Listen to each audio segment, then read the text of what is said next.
नसीब का लिखा एक रोचक कहानी 15वीं सदी की कहानी है। किसी एक गांव में बहुत ज्ञानी पंडित रहा करता था। पंडित आजू बाजू के सारे ही गांवों में बहुत प्रख्यात था और इसी वजह से धनवान भी। पंडित का परिवार ज़्यादा बड़ा नहीं था।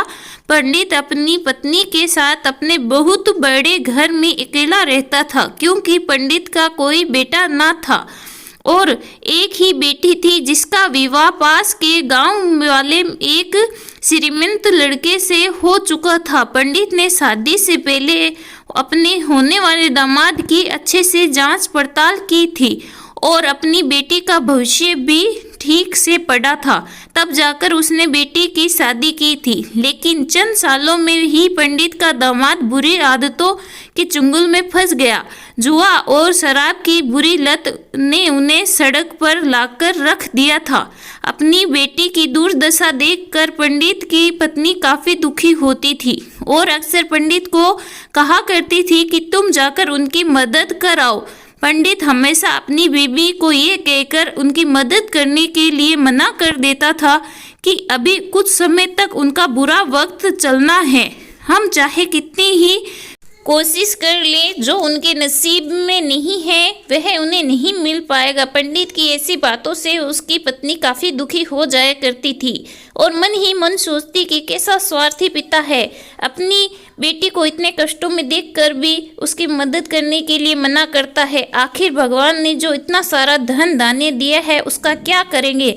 हमें और कोई औलाद भी तो नहीं, ले देके एक यही बेटी है और उसके लिए भी कुछ नहीं करेंगे तो किसके लिए करेंगे? पंडित ऐसा नहीं सोचता था।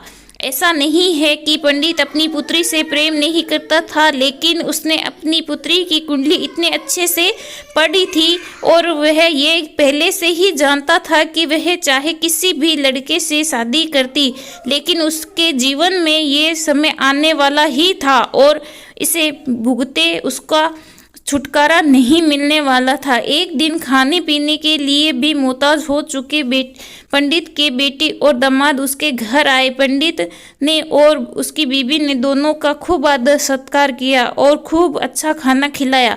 बेटी और दामाद की पंडित से सहायता मांगने की हिम्मत ना हुई, इसलिए वे बिना बोले ही अपने घर को लौटने लगे। लेकिन माँ तो माँ होती है। पंडिताइन से नहीं रहा गया और बिना पंडित की इजाज़त के उसने चोरी छुपे बूंदी के लड्डू बनाकर उनमें सोने के सिक्के रख दिए और बेटी और दामाद को दे दिए, ताकि बेटी और दामाद की कुछ आर्थिक सहायता हो सके। पंडिताइन ये भी जान गई थी कि बेटी और दामाद शर्म के मारे उनसे मदद नहीं मांग रहे थे, इसीलिए उसने बेटी और दामाद को भी लड्डुओं में छिपे सिक्कों के बारे में कुछ नहीं बताया। जाहिर सी बात है कि जब वो लोग घर पर जाकर लड्डू खाएंगे तो उन्हें उनमें सोने के सिक्के मिल जाएंगे। इस तरह बिना उनके मांगे ही उन तक मदद पहुंच जाएगी। सोचकर पंडिताइन मन ही मन अपने बेटी की मदद करने के लिए खुश होने लगी। पंडित के दामाद और बेटी उन दोनों का आशीर्वाद लेकर अपने घर की तरफ रवाना हो गए। उन दिनों गाड़ियां तो होती नहीं थी, घोड़ा गाड़ी और बैलगाड़ियां चलती थी। पैसे ना होते तो और चीज़ों की लेन देन से भी व्यवहार होता था। बेटी और दामाद का गांव पंडित के घर से कोसों दूर था, फिर भी पैसों की कमी के चलते वे चलकर अपने गांव की तरफ निकल पड़े। थोड़े दूर चलते ही पंडित की बेटी के पैर में मोच आ गई और अब उसको चलना भी मुश्किल हो गया। पंडित के दामाद ने जब देखा कि उसकी बीवी अब बिल्कुल चलने में सक्षम नहीं है तो उसने एक तांगा अपने घर तक किराए पर ले लिया। दोनों पति पत्नी तांगे पर बैठकर घर तक पहुंच गए, लेकिन टांगे वाले को देने के लिए उनके पास पैसे नहीं थे। इसलिए पंडिताइन ने जो बूंदी के लड्डू दिए थे वही किराए के तौर पर उसे तांगे वाले को दे दिए। तांगे वाले बूंदी के लड्डू को लेकर वहां से चला गया।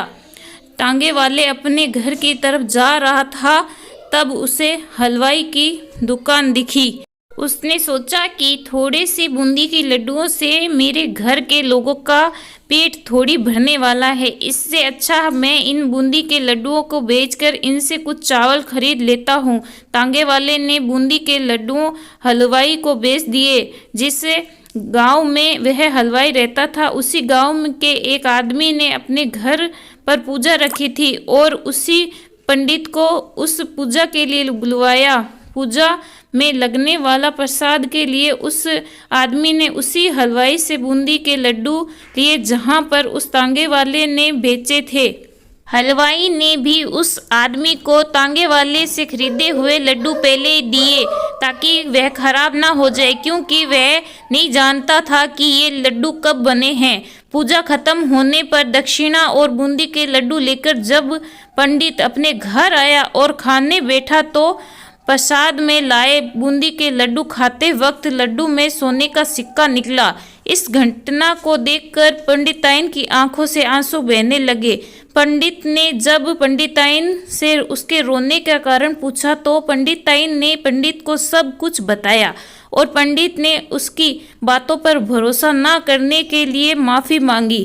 पंडित ने पंडिताइन के आंसू पोंछे और कहा कि तुम्हारी तरह मैं भी हमारी बेटी को बहुत प्रेम करता हूँ, लेकिन अगर हम उसकी अब मदद करते हैं तो दामाद हमें हमेशा ऐसे ही मदद की अपेक्षा रखेगा और अपनी बुरी आदतों को कभी नहीं छोड़ेगा।